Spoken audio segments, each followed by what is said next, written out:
Before I became a teacher, I thought teachers had it made. I mean, you think about what they get. I mean, teachers get summer off, they get Thanksgiving break, they get Christmas break, every federal holiday off. And I remember thinking that these people have the easiest gig on the planet. I mean, look at all the time that they get with their families and to do all the stuff that they do. And then I became a teacher. And it didn't take long for me to figure out that there was something that nobody tells you before you ever enter into this profession. And that is there is an unwritten rule in education. And nobody puts it in the contract. The HR people don't come and tell you about it. Nobody stands up and says it in a staff meeting. And for sure, your administration will never tell you. But you end up learning it anyway. And that is good teachers keep going no matter what the cost.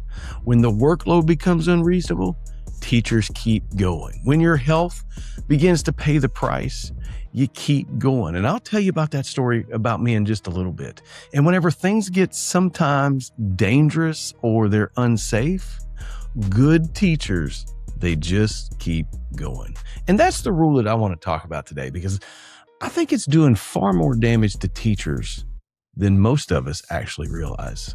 And more importantly, I want to talk about how we can stop living by the unwritten rule that says good teachers just keep going. But before I go any further, I don't want you to leave this video empty-handed, because I don't want you to think it's just a list of everything that's wrong on teaching. And so I put together a guide for you. It's free. It's 100% free, and it's always free. It's my Teach Without Burnout guide. And it's going to help you start figuring out what you can actually do about the things that we struggle with as teachers. And you can grab it right there at the QR code on the screen, or you can get it down in the description.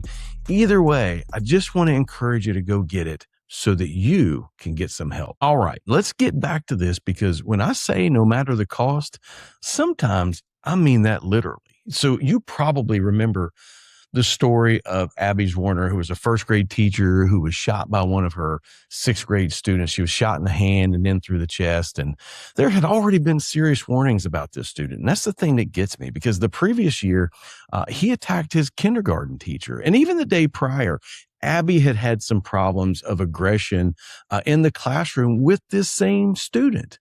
But on the day of the incident, all of the teachers, that Abby and others, they raised all the concerns that the student had a weapon. And so they did exactly what they were supposed to do. They sounded the alarm. They told the people that could have prevented it. The people that had the authority to act did not act. And I don't bring this up because the story of Abby, because every teacher is going to face something so extreme. I mean, thank God that most of us won't.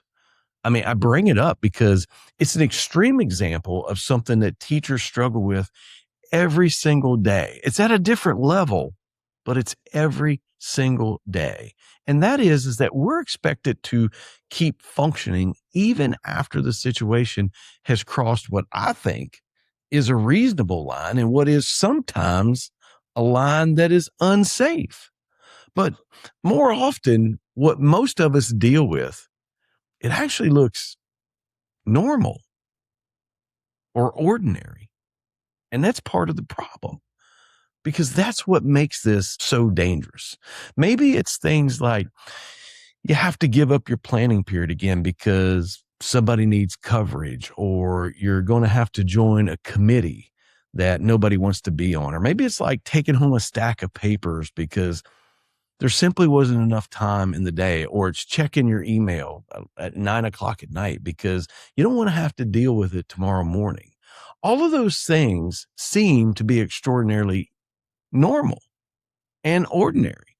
But over time, those things begin to have a profound effect upon you, the teacher. And that's exactly the problem, because that's how this rule survives, because we tell ourselves that it's going to be just this once, or it's only for an hour, or the worst one, the one that gets the most guilt, is that the kids need me, or I don't want to let anybody down. But the problem is that just once has a funny way of turning into becoming every week, and then every day.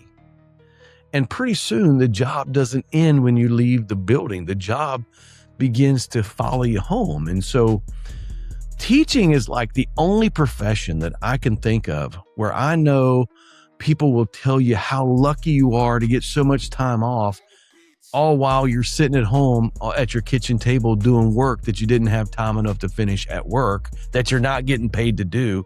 And what's even worse is you end up taking your summer to try to get prepared for the next school year. But when teachers look at that, we struggle because we deal with guilt when things go like that. Because what happens is that we finally decide that we're not going to be answering email tonight. And then you feel guilty, or you say no to extra responsibilities and then you feel guilty, or you leave at the end of the day when your contract is up while other people are still working, and somehow you feel like you're the one that's doing something wrong. And that's exactly the trap. That's exactly the problem, is that the system doesn't always, and it usually never does, tell you that you have to keep going. In fact, nobody will. Nobody. And here's the reason why. Is because eventually we start telling ourselves that we just have to keep going. And so why do we do that? Have you ever asked yourself that question? Why do teachers continue to do the things that we do? And I think there's three things behind it all. And the very first thing is fear. It's fear of letting people down. It's fear of letting down your colleagues or your administration. And the worst one is your students, because teachers, good teachers care. We do care, and we care deeply about the people that we serve. And so saying no can make you feel like you're abandoning them. You're not, but it makes you feel that way. The second thing is what I call calling confusion. And I've said this many times, and I believe this to my core, is that teaching is a calling. But somewhere along the way, we've confused being called to something with being required to sacrifice ourselves for the thing that we're called to. And I just want to say that being called and sacrificing ourselves, they're not the same thing.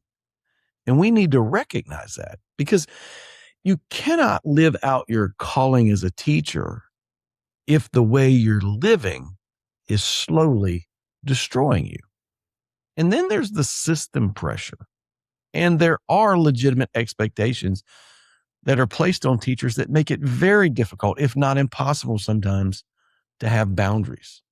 Sometimes you're worried about how your administration is going to respond, or sometimes, and legitimately, you can be worried about your evaluation. And sometimes you can get worried about your job and a non-renewal. And sometimes it's the culture of the school that simply makes saying no feel like something that good teachers aren't supposed to do. And so you just keep going. And I understand that one at a level that I wish I didn't, and at a level that most people probably never will, because a little over 4 years ago, I hit rock bottom. I noticed the effects of stress and burnout in my body, but I just didn't realize and understand what was actually happening. And then one morning I woke up and my face was paralyzed. I thought I had a stroke. My wife thought I had a stroke. And you guessed it, I didn't miss a single day of work, not a single day. And my kids at school, they were walking up to me and they were saying, "Hey, coach, did you have a stroke?" Or they would walk up to me and say, "Hey, Miller, what happened to your face?" And I couldn't blink normally. I couldn't smile. I couldn't close my mouth around a fork. And at night I had to tape my eyes shut because I couldn't close my eyes. And at the time I was a varsity softball coach. And so I had to tape my eyes up and I wrapped a towel around my face because I couldn't get my eyes to stop watering. And I just kept doing the job. I just kept going at it. And I want you to think about that for a minute. My body is screaming at me that something's wrong. And what was my response? To just keep going. That's how deeply this gets into us. And that's how hard it is to overcome it as a teacher. And Eventually I had to confront something, and it should have been something that I understood years ago, but I tell you, I didn't. And some of you don't, that there is a point. There comes a time when enough is enough.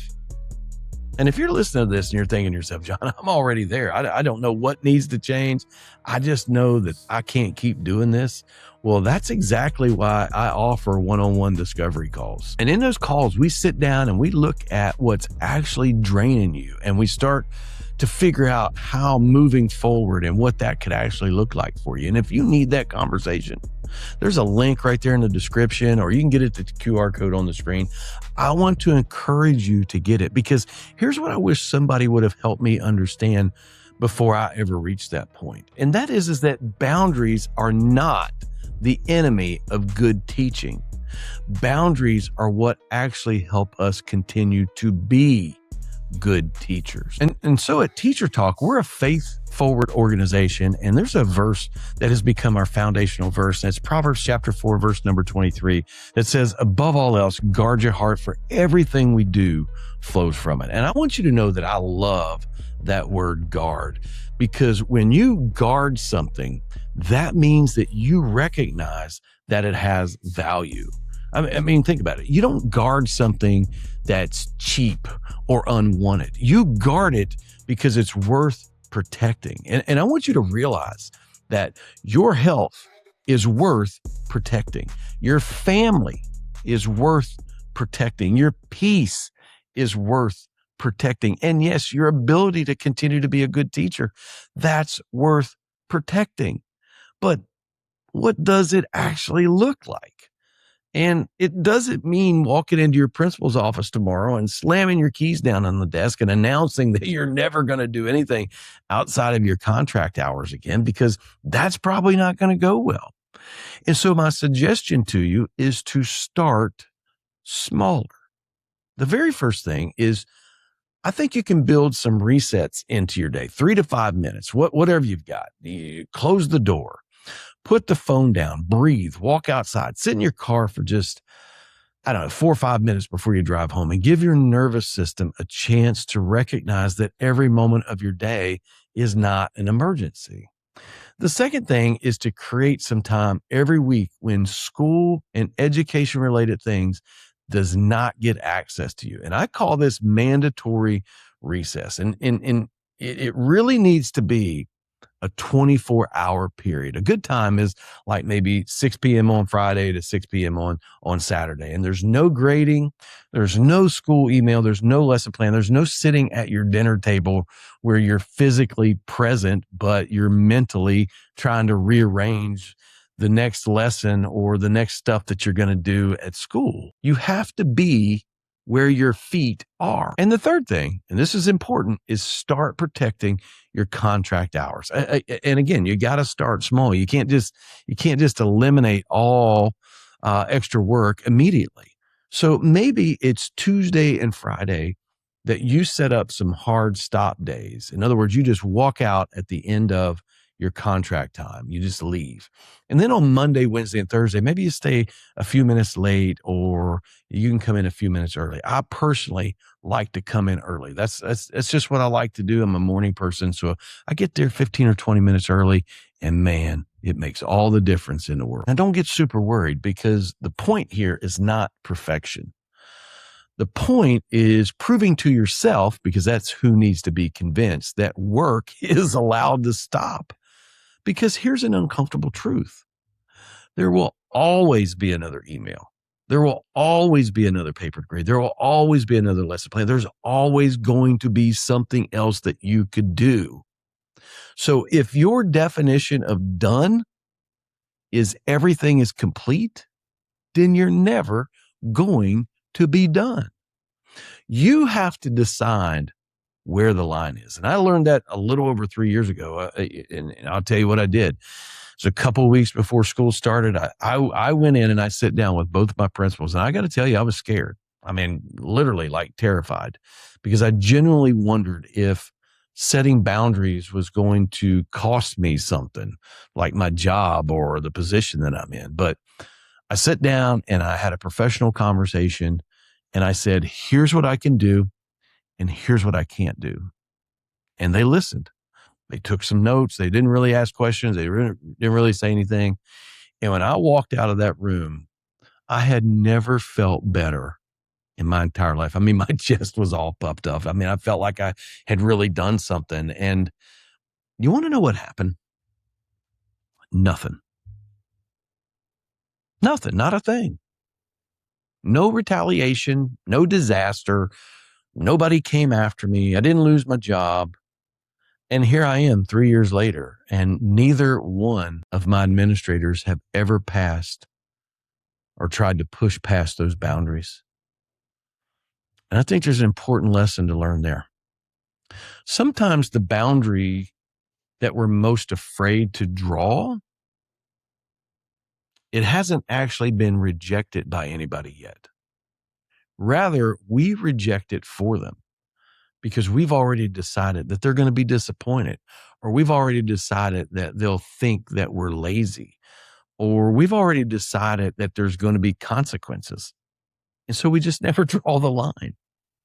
Now, will your administrator respect your reasonable boundaries? I don't know. Will every administrator respect reasonable boundaries? No. And I would never tell you that, because there are unhealthy schools. There are unhealthy leaders, but you can't control their response. But what you can control is whether you communicate clearly and professionally about what you can and cannot sustain, because being a good teacher does not mean absorbing everything the system throws at you. It doesn't mean sacrificing your family. It doesn't mean sacrificing your health. And it certainly does not mean staying silent when something becomes unsafe. And so this whole unspoken rule, this good teachers keep going no matter what the cost, it needs to die, because sometimes, maybe all of the time, or maybe most of the time, the strongest thing that you can do as a teacher is to just stop. Draw the boundary. Guard what's valuable and give yourself permission to believe that being a healthy teacher does not make you less dedicated, but it might be the thing that actually allows you to keep being a teacher. And if you're at the point where you know something has to change and you're having trouble figuring out what change looks like, that discovery call, it's there for you. I want to encourage you to get it. The link is below. So jump down there and get it. And if boundaries is something that you need to work on right now, I got another video waiting for you right here. Or maybe it's right here. I don't know where it's at. Because there are things that we do at home that are more damaging than the things that we do at school. My name is John, your guide to surviving teacher burnout, and I want you to stay strong and keep teaching.